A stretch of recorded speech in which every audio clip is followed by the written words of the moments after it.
என் அன்பு குழந்தையே, இறப்பதற்கு ஒரு நொடி துணிவிருந்தால் போதும். ஆனால் வாழ்வதற்குத்தான் ஒவ்வொரு நொடியும் துணிச்சல் வேண்டும். அனைத்தையும் இழந்த போதும் புன்னகையோடு பூத்திருக்கின்றாய். உன்னுடைய அப்பா உன்னை மீட்டெடுப்பேன் என்கின்ற நம்பிக்கையோடு. அப்படிப்பட்ட என் பிள்ளையை நான் கைவிடுவேனா? பிள்ளையே, எல்லா எதிர்பார்ப்புகளிலிருந்தும் ஏமாற்றம் என்கின்ற பரிசும், எல்லா ஏமாற்றத்திற்கு பிறகும் பக்குவம் என்கின்ற பரிசும் கிடைப்பதற்கு பெயர்தான் வாழ்க்கை. வாழ்க்கையின் யதார்த்தத்தை புரிந்து கொண்டு வாழ்வதற்கு கற்றுக்கொள். 1000 உறவுகள் உனக்கு துணையாக இருந்தாலும் உனது வாழ்க்கையை நீ தனியாகத்தான் வாழ வேண்டும். ஏனென்றால் அவரவர் பாதை, அவரவர் பயணம், அவரவர் மனம், அவரவர் வாழ்க்கை. அவரவர்கள் தான் வாழ வேண்டும். உன் வாழ்க்கையை நீதான் வாழ வேண்டும்.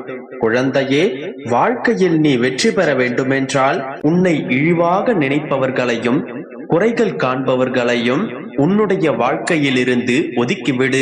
எல்லோரும் பயணிக்கின்றார்கள் என்று நீயும் பின்தொடராதே. உனக்கான பாதையை நீயே தேர்ந்தெடு.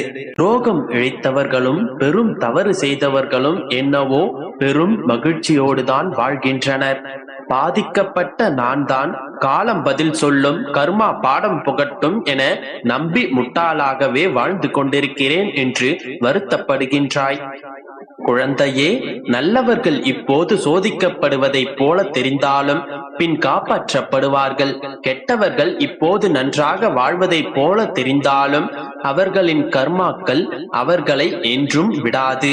அவரவர்களின் கர்மாக்களே அவரவர்கள் அனுபவித்துதான் ஆக வேண்டும். அதனால் இப்போது நீ இருப்பதைப் போலவே நல் எண்ணங்களோடும் தூய்மையான மனதோடும் வாழ். நான் உன்னை என்றுமே கைவிட மாட்டேன். தியாகம் செய்யவும் மன்னிக்கவும் நன்றி கூறவும் தெரிந்து கொண்டால் போதும். நீ மகிழ்ச்சியோடும் மன அமைதியோடும் நிச்சயமாக வாழ்வாய். அதன் பிறகு உனக்கு சகல சௌபாக்கியங்களும் உன்னை தேடி வரும். உன்னுடைய பொறுமை குணம் ஒருபோதும் தோற்று போகாது. நம்பிக்கையோடு இரு தங்கமே, நல்லதே நடக்கும். நான் இருக்கிறேன் உனக்காக. எதற்கும் பயப்படாதே. என்ன நடந்தாலும் அதனை ஏற்றுக்கொள்.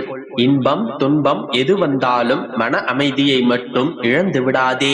உன்னுடைய பொறுமை கேவலம் ஆகும் போதும் உன்னுடைய அன்பு அசிங்கப்படுத்தப்படும் போதும் பொறுமையாய் இரு என்பது அவர்களை தூக்கி வீச தெரியாது என்பதற்காக அல்ல. நான் என்கின்ற ஆணவம் தகர்த்தெரிக்கப்பட்ட பிறகு எது மீதம் இருக்கின்றதோ அதுதான் உண்மையான அன்பு. குழந்தையே, முந்திக் கொண்டு முன் சென்ற செங்கல் கோவிலின் அடிப்புறத்தில் மாட்டிக்கொள்ளும். காத்திருந்த கடைசி செங்கல் தான் கலசம் தொடும். சாதிக்க மிக அவசியம் பொறுமை. ஒரு தவறு நிகழ்ந்தால் அந்த தவறு எது என்பதை உன்னில் இருந்து தேடத் தொடங்கு. மற்றவர்களிடமிருந்து தேடாதே. சேர்ப்பது மிக கடினம், செலவு செய்வது மிக எளிது. பணத்தை மட்டுமல்ல, அடுத்தவர்கள் மனதில் உள்ள நல் எண்ணங்களையும் தான். நேருக்கு நேர் இனிமையாக பேசிவிட்டு பின்னர் போக விட்டு புறம் பேசும் மனிதர்களை தவிர்த்து விடு. அத்தகைய மனிதர்களோடு நட்பு கொள்வது பாலில் விஷத்தினை கலந்து பருகுவதை போன்றது. அதனால் மனிதர்களின் குணமறிந்து பழக கற்றுக்கொள். உண்மையாக நேசிக்கும் ஒருவரை ஒருபோதும் வெறுக்குமாறு செய்து விடாதே. பின்பு செய்த தவறுக்கு மன்னிப்பு கேட்டாலும் அதன் பிறகு அந்த அன்பு மீண்டும் கிடைக்காது. ஒரு கவனக்குறைவான வார்த்தை சர்ச்சையில் முடியலாம். ஒரு கடுமையான வார்த்தை வாழ்க்கையை முறிக்கும். ஒரு கசப்பான வார்த்தை வெறுப்பை வளர்க்கும். பேசும் வார்த்தைகளில் கவனம் மிகவும் முக்கியம். எந்த ஒரு சூழ்நிலையிலும் பொறுமையை மட்டும் கடைபிடி. பொறுமை ஒருபோதும் தோற்பதில்லை. பொறாமை ஒருபோதும் ஜெயிப்பதில்லை. நீ பிறந்தது வெற்றிக்கு மேல் வெற்றி பெறுவதற்காகவே தவிர தோல்வியுறுவதற்காக அல்ல. அப்படியே உன்னை தோல்வி வந்து அழைத்தாலும் அந்த தோல்வியும் ஒரு தற்காலிக தடையே. உன்னுடைய தன்னம்பிக்கையே அந்த தடையை தகர்த்தெறியும். உன் மீது உனக்கே நம்பிக்கை இல்லை என்றால் கடவுளே நேரில் வந்தாலும் பயனில்லை. இதயம் சொல்வதை செய்.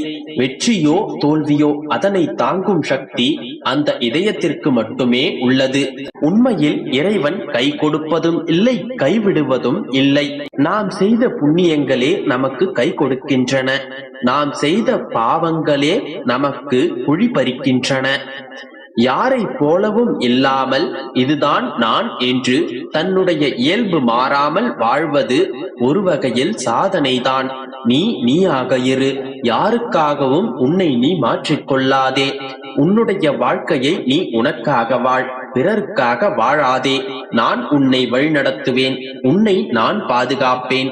கவலைப்படாதே என் செல்லமே, மகிழ்ச்சியாக இரு, அனைத்தும் நல்லதாகவே நடக்கும். நம்பிக்கையோடு இரு. என் அன்பு குழந்தையே, இத்தனை நாட்கள் காத்திருந்தும் எந்த நன்மையும் நடக்கவில்லை. என் வாழ்வு இப்படியே இருந்து விடுமோ என்று ஒரு கணமும் நம்பி விடாதே. நீ இதுவரை அனுபவித்த சித்திரவதைகள், துன்பங்கள், துயரங்கள், இங்கங்கள், அவமானங்கள் என்று அனைத்தையும் நான் பார்த்து கொண்டுதான் இருக்கின்றேன். மற்ற எல்லாவற்றிலும் நான் கேட்டதை கொடுத்தார். ஆனால் இந்த ஒன்றில் மட்டும் வருடக்கணக்கில் காக்க வைக்கிறாரே அப்பா என்று நம்பிக்கை இழக்காதே. எல்லாம் இப்படியே இருந்துவிடும் என்று ஒரு பொழுதும் நினைத்து விடாதே. உன் வினைகள் அனைத்தும் முடியும் தருவாயில் அது எப்படி அப்படியே இருக்கும்? இனியும் அதை அப்படியே இருக்க விட மாட்டேன். என் ஆசீர்வாதம் இப்போது உனக்கு பரிபூரணமாக கிடைத்து விட்டது. எனவே இனி நீ உற்சாகமாக இருக்கலாம். நீ நீண்ட வருடங்களாக ஏங்கி வேண்டி நின்றது மிக விரைவில் உன் கையில் வந்து விழப்போகின்றது. உன்னை அதற்கு நான் தகுதியாக்கிவிட்டேன். இந்த நிமிடத்திலும் அது உன்னை தேடி வரும். கண் விழித்ததும் அந்த ஆச்சரியத்தை நீ காண்பாய். உன் உயிரை வதைக்கும் துன்பத்தை அனுபவித்துக் கொண்டிருக்கும் நீ சந்தோஷ கடலில் மிதக்கப் போகின்றாய். உன்னுடைய இப்போதைய நிலையெல்லாம் கனவு போல விரைவில் கலைந்துவிடும். அந்த நாள் வெகு தூரத்தில் இல்லை. மறுபடியும் அதை நீ நினைத்து பார்க்கும் வேளையில் இதையெல்லாம் நான் தான் அனுபவித்தேனா என்று யோசிப்பாய். அந்த அளவிற்கு உன்னுடைய துன்பங்களும் துயரங்களும் உன்னை விட்டு அகன்று இருக்கும்.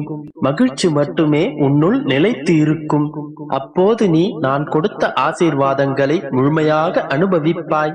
அன்றைக்கும் அழுவாய், அப்பா நான் கேட்டதை அனைத்தையும் என்னிடம் கொடுத்து விட்டீர்களே என்று ஆனந்த கண்ணீர் வடிப்பாய்.